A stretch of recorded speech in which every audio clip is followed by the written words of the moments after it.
Welcome friend, coral की के इस यूट्यूब चैनल में आपका बहुत बहुत स्वागत है दोस्तों। आज हम लोग अपने सिलेबस के हिसाब से वॉल्यूम बिल्डर के बारे में जानेंगे, जो एक नया ऑप्शन आया है वर्जन 20 से, और ये बहुत ही एक अच्छा टूल्स इसमें ऐड किया है। अब इसके ज़रिए क्या होगा ना, बहुत सारा complex designing modelling easy way में हो जाएगा, क्योंकि इसमें जस्ट आप कुछ प्रिमिटिव्स को लेकर के भी आप बहुत अच्छा डिज़ाइनिंग या मॉडलिंग कर सकते हैं, और ख़ास करके मतलब कोई भी टिपिकल टाइप का डिज़ाइनिंग वो आप कर सको।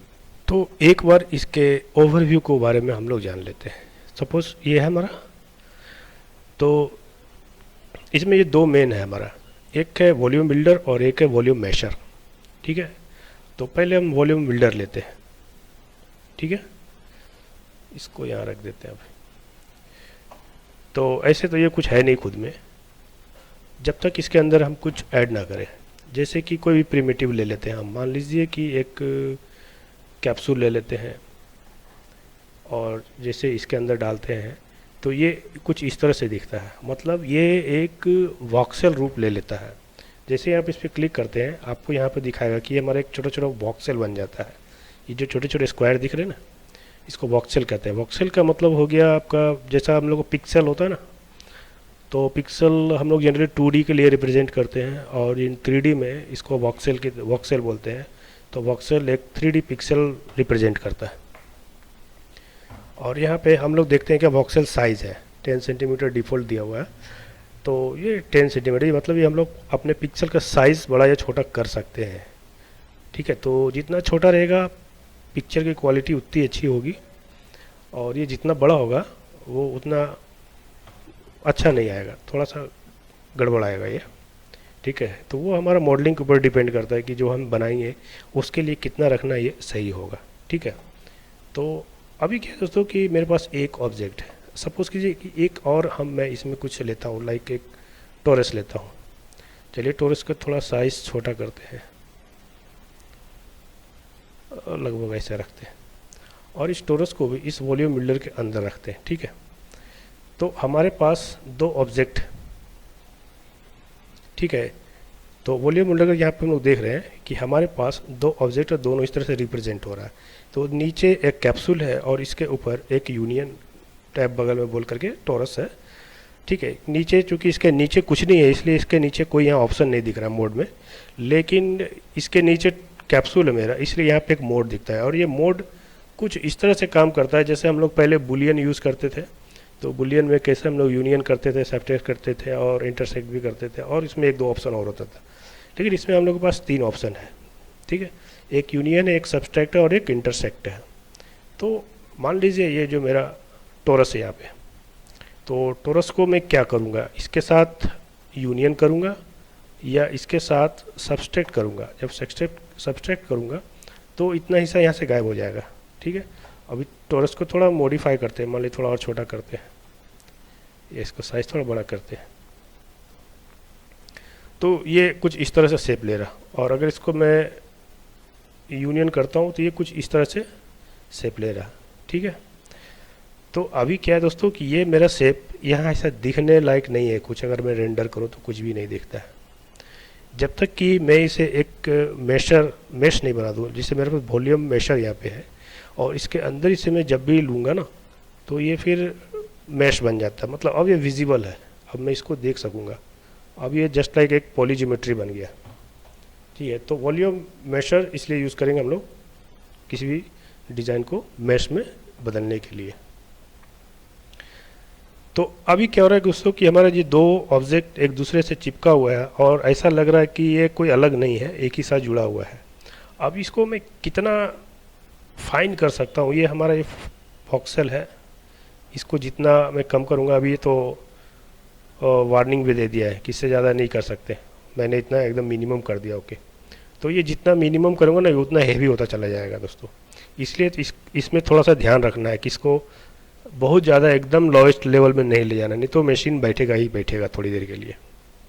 ओके, तो मैं ये 4 पे रखता हूँ इसको। 4 इस ट्यूटोरियल के लिए सही है।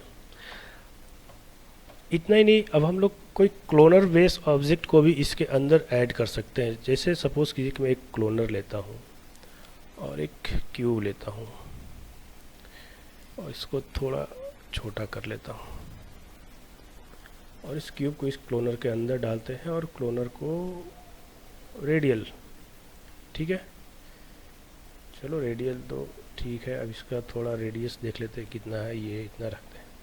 क्यूब थोड़ा और छोटा कर सकते हैं हम लोग, काफ़ी बड़ा ये, ठीक है। तो काउंट थोड़ा हाई कर लेते हैं और रेडियस इतना रखते हैं कि इसके अंदर ये ऐड हो जाए।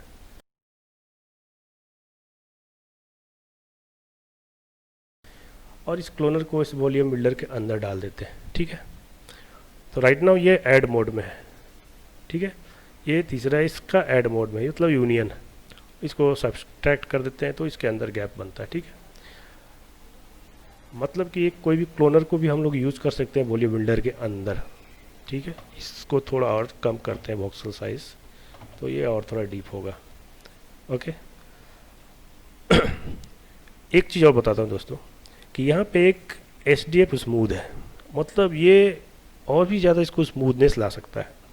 तो जब इसको मैं अप्लाई करूँगा तो यहाँ पे 3 ऑप्शन है, ठीक है। ये तीनों स्मूथनेस का अलग अलग टाइप है दोस्तों, तो आप अपना ज़रूरत के हिसाब से कोई भी यूज़ कर सकते हैं। जैसे मैं एक ये वाला लेता हूँ तो इसको ऐड करने के बाद ये और भी ज़्यादा स्मूथ हो जाता है, इसमें स्मूथनेस बढ़ जाती है, ठीक है।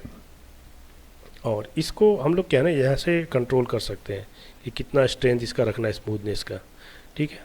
और ठीक इसका नीचे इसका जो स्मूथनेस है उसका टाइप्स दिया हुआ है। जैसे एक शुरू में देखें कि यहाँ पे गशन दिया हुआ है, गुशन ब्लर टाइप का जो हम लोग देखते हैं, और उसके नीचे मीन है जो थोड़ा सा एज में शार्पनेस लाता है, और मीडियन भी ऑलमोस्ट एक ही जैसा है।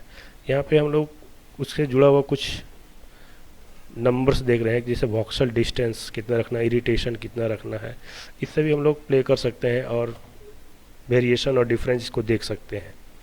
तो ये क्या है ना दोस्तों कि ये मोड के ऊपर डिपेंड करता है कि हम लोग क्या बना रहे हैं, उसके लिए मुझे कितना सॉफ्ट चाहिए, कितना हार्ड चाहिए, ये उसके ऊपर डिपेंड करता है, ठीक है ना। फ़िलहाल मैं 2 ही रखता हूँ और इसे 1 रखता हूँ, हालांकि इसकी मुझे ज़रूरत नहीं है, फिर भी मैं रखता हूँ। अब ये क्या हो रहा है दोस्तों कि ये थोड़ा हैवी होने लगा, मतलब अब और भी हम जोर दें तो ये और भी ज़्यादा हैवी होने लगेगा, ठीक है। तो इन केस जब ये हैवी होने लगे प्रोजेक्ट, तो यहाँ पे एक छोटा सा ग्रीन बटन दिख रहा होगा, ये है आपका कैश बटन।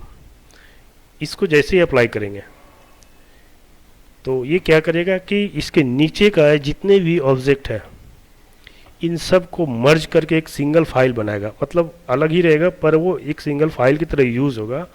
और जो अलग अलग पॉली इसमें है और उसका जो काउंटिंग है जिसके वजह से ये हैवी वेट हो जाता है, वो सारा को कैलकुलेट करके एक सिंगल पॉइंट बनाता है ये। और जैसे ये सिंगल पॉइंट बनाएगा वो बहुत इजी हो जाएगा, मतलब हैंडल करने में इजी हो जाएगा जब भी कोई टफ प्रोजेक्ट होगा, तो इसको हम लोग यूज़ कर सकते हैं। हमेशा याद रखना कि ये एक से ज़्यादा भी मैं ले सकता हूँ, ठीक है। इसको अप्लाई करने के बाद कैश कर देते हैं, और ये तो चूँकि बहुत हल्का प्रोजेक्ट था इसीलिए ये इमीडिएट हो गया। तो जैसे ही हम लोग कैश किए हैं उसके बाद ये सारा डिसेबल टाइप का दिख रहा है, बट मेरा ऑब्जेक्ट ओके है, ठीक है। यही नहीं दोस्तों, हम लोग इसके अंदर कोई भी स्प्लाइन भी यूज़ कर सकते हैं, लाइक एक सर्किल को भी इसके अंदर डाल दे तो भी एक शेप बन जाएगा। कोई भी चीज़ को इसके अंदर हम डाल दें उसका शेप मिल जाएगा हम लोग को, ठीक है। और उसको अपने हिसाब से मॉडिफाई भी कर लेंगे और ये कर लेंगे। साथ ही साथ मज़े की बात तो ये दोस्तों कि इसके अंदर जो पहले हम लोग इस मैट्रिक्स को याद है, हाँ, तो ये जो मैट्रिक्स है देख रहे हैं दोस्तों, इसका ज़्यादातर यूज़ हम लोग रेफरेंस के लिए यूज़ करते थे। अब तो ये भी शेप लेने लगा है कि अगर मैं इसे वॉल्यूम बिल्डर में डाल दे तो भी एक शेप बन जाता है। तो नेचुरली इसका एक बहुत अच्छा फ़ायदा मिलने वाला है हम लोग को दोस्तों, ठीक है। तो इसमें तो हम लोग को संभावनाएं भी बहुत सारा बढ़ जाता है कि कोई भी चीज़ को लेकर हम लोग बहुत सारे चीज़ों से खेल सकते हैं। कि मैट्रिक्स जब इसमें शेप आ जाता है ना तो हम लोग के पास और भी बहुत सारा संभावनाएं बढ़ जाता है करने के लिए। तो इसके साथ खेलने में मज़ा आएगा दोस्तों।